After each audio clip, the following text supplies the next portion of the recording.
Hi Maria, so this is your reading and thank you for being a member at continue support mo sa ating channel.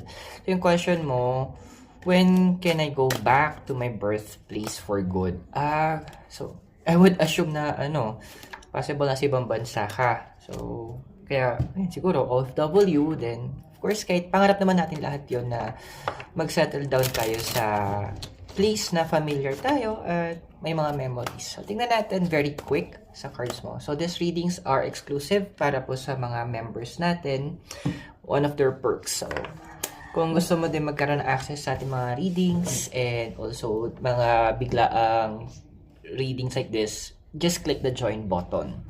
So, Maria, ito yung cards mo. So, we have here the King of Wands, Five of Cups, Two of Swords, and exchanging gifts.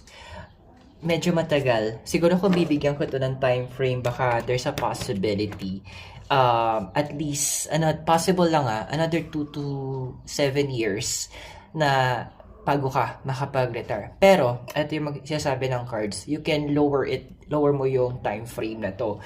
Kasi with the King of Wands, naman, hindi natin ko-questionin yung desire mo. Hindi natin ko-questionin na yung gusto mo. Kasi, that is in your heart Ito yung dinedesire mo, ito yung pangarap mo, ito yung prayer mo.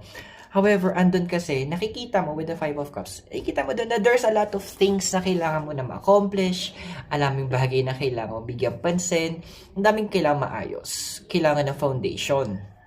Kaya dito papasok yung Two of Swords.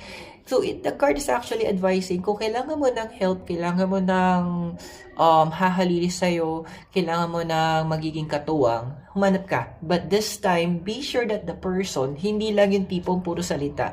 Yung mag-filter ka, you need to make sure you find someone, maybe a family member or a business partner na tutulong para mag-manifest yung mga desires mo. Kasi ang isa sa mga hinahanap mo dito is another stable income. Na kung saan, itong income na to will be able to help you have a good life. Kumaga, comfortable life. Para ma-secure mo. Kasi what I sense is you want to secure some property and also to have another source of income para hindi mo kailangang umalis. So, you need to find that individual. Huwag kang biglang magde-decide, siya na to. No. Give yourself the chance to filter yung mga tao sa paligid mo. So, I hope nakatulong yung reading sa'yo. And thank you again for being a member and for supporting our channel. I'll see you very soon po. Bye now!